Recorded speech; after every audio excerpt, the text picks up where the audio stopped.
सांगा तुम्ही. घरच्या गणपतीचं नका सांगू. 2 हाताचा गणपती कोण आहे? किती हात आहे? मग याला पसंत करण्याकरिता तुम्हाला काय करावं लागेल?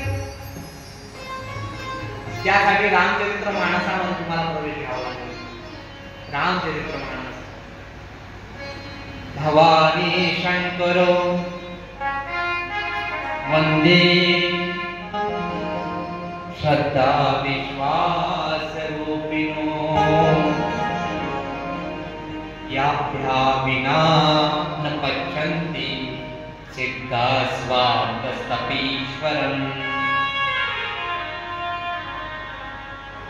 महाराज म्हणतात, तुळशीदासजी महाराज गोस्वामी, भवानी शंकर वंदे. आधी तुम्हाला गणपतीच्या जवळ जाण्याच्या आधी कोणाची पूजा करावी लागेल? भवानी कोण आहे? कोण? माँ पार्वती आहे किंवा सती आहे. भवानी. शंकरो वंदे. शंकर करावं लागेल तुम्हाला. कशी करावी, कशी काय करावी तुम्ही ऐकत असाल,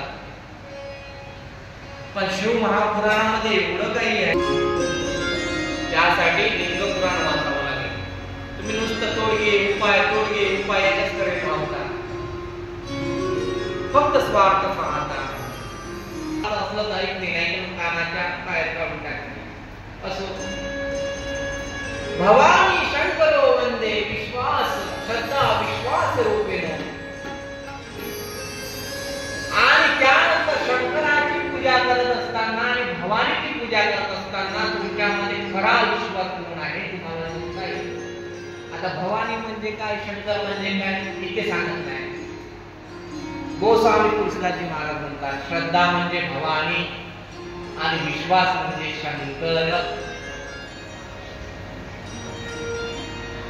आलं तर लक्षात तुम्हाला करता येत. मग श्रद्धा विश्वास रूपिणो याभ्या विना च पच्छन्ति. मग तेव्हा त्वरित सिद्धाः स्वान्ताः स्तमीश्वरम. मग तुम्हाला श्रद्धा आणि विश्वास आला की विवेक रूपी गणपतीचा जन्म तुमच्या हृदयामध्ये होईल. हा विवेक आहे. विवेक का म्हणलं तर हा उद्योगावर स्थापित आहे. याचं वाहन उद्योग आहे. तो खाली कुणाला बसू देत नाही. शांत झोपत असला तरी कुडकुडतो तो.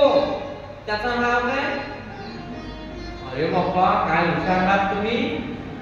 हो वा बाबा जय बापी जय प्रभुपाद उंदीर. त्याला मूषक राज असं म्हणतात. बरोबर आहे तुमचं, उंदीरच म्हणतात. आपण कधी कधी म्हणत नाही काय, आपण नवरा जर चुपचाप रात्रीचा 12 वाजता आला येत नसतात तुमच्या इथे नाहीये, मला माहिती आहे, पण उदाहरण द्यावं लागेल. तुमचे पती देव आले 12 वाजता, मग तू काय करते? एवढी मोठी बाब माझा झोपली आहे म्हणून तिला न उठाव म्हणून मी तसं नाही म्हणून आलो. एवढी बाब माझं मोठी आहे झोपलेली आहे तिला झोपू द्या. आता काय म्हणतो, काय करते? मूषकाचं रूप आतमध्ये जाते आणि त्याला काही लागत असेल तो घेते सेवन करते. त्याला काय म्हणते? त्याचं पोटी भरल्या जाते उद्योग. पण आपल्याला हा उद्योग करायचा नाही या 7 दिवसामध्ये. माय आई तुम्हाला कोणता उद्योग? हाती उद्योगाचे साधन मुखी राम नामाचे चिंतन. तुम्हाला हा उद्योग करायचा आहे म्हणजे साक्षात तुम्हाला गणपती प्रसन्न होईल. बोला गजानन गणपती महाराज की जय. गणपती बाप्पा मोरया. हा विवेक इथे तुम्ही आला विवेकशील स्त्री आहे. मी तुम्हाला स्त्रिया हा शब्द उच्चारला याचं कारण मी पुढील कथेमध्ये धीरे धीरे तुम्हाला तुम्ही सीता आहात. यामध्ये कुणी पार्वती आहे, कुणी पार्वती माझ्या गजाननाच्या गणपतीच्या भेटीला आलेल्या आहेत.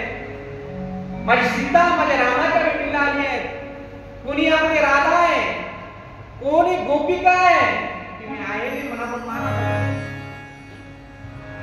काय सांगतो मी तुम्हाला, जोपर्यंत तुम्ही हा भाव निर्माण करणार नाही आतमधून, हृदयामधून, हृदयामध्ये असताना सर्व सुखाचा आराम, हृदयामध्ये हा भाव तुम्ही जोपर्यंत फिलिंग दाखवणार नाही तोपर्यंत तुम्हाला वेग फील म्हणता येणार नाही, कृष्ण भक्ती होणार नाही. म्हणून कृष्ण भक्ती कृष्ण मूर्ती होई कडवाची सोई, प्राणाचा प्राण पाहता कडवाची सोई, कृष्ण मूर्ती होई. नाटक म्हणतात कृष्णाची मूर्ती तर हो, कृपा व्यास मुनीवर झाली, नारदाची भेट झाली. 17 प्राण तयार केले पण असमाधानी आहे. मग कोणाला करावं, काय करावं हा प्रश्न मनामध्ये भासला. नारदाने सल्ला दिली की नारद मुनी म्हणायला लागले, हे विप्रो, हे व्यासजी महाराज, तुम्ही साक्षात 24 अवतारापैकी एक आहात, भगवान श्री हरीचे अवतार आहात. तुम्ही स्वतः ओळखा